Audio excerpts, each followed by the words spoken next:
అధికారిక కార్యక్రమాల్లో భాగంగా ప్రధాని నరేంద్ర మోదీ తెలంగాణ పర్యటనకు వచ్చారు. ముఖ్యమంత్రి రేవంత్ రెడ్డి, మంత్రి సీతక్క స్వాగతం పలికారు. ఆదిలాబాద్ ఇంద్ర ప్రియదర్శిని స్టేడియంలో నిర్వహించిన సభలో మోదీ పాల్గొన్నారు.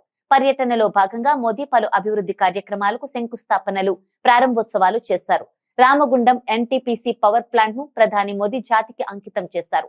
దాదాపు 6,000 కోట్ల పనులకు శ్రీకారం చుట్టారు. అలాగే 6 ప్రాజెక్టులకు వర్చువల్ గా మోదీ శంకుస్థాపన చేశారు. అండర్ డ్రైనేజ్ కాలువ నిర్మాణానికి శంకుస్థాపన చేశారు. ఆదిలాబాద్ బేలా మహారాష్ట్ర రోడ్డు విస్తరణ పనులు, రైల్వే విద్యుదీకరణ మార్గానికి ప్రధాని మోదీ ప్రారంభోత్సవం చేశారు. ఇది ఎన్నికల సభ కాదని అభివృద్ధి ఉత్సవమని చెప్పుకొచ్చారు. బారాసా పోయి కాంగ్రెస్ వచ్చినా పాలనలో ఎలాంటి మార్పు లేదని మోదీ విమర్శలు చేశారు. అయితే అంతకు ముందు సీఎం రేవంత్ మోదీని సాదరంగా స్వాగతించారు.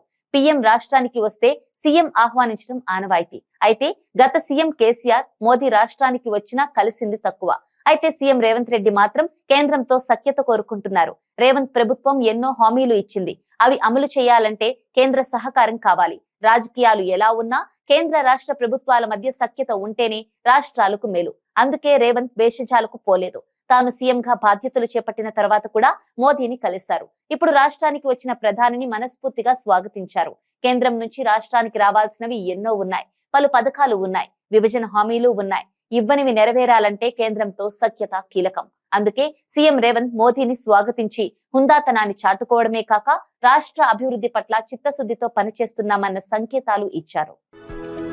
For more interesting updates, do like, share and subscribe to Volga News.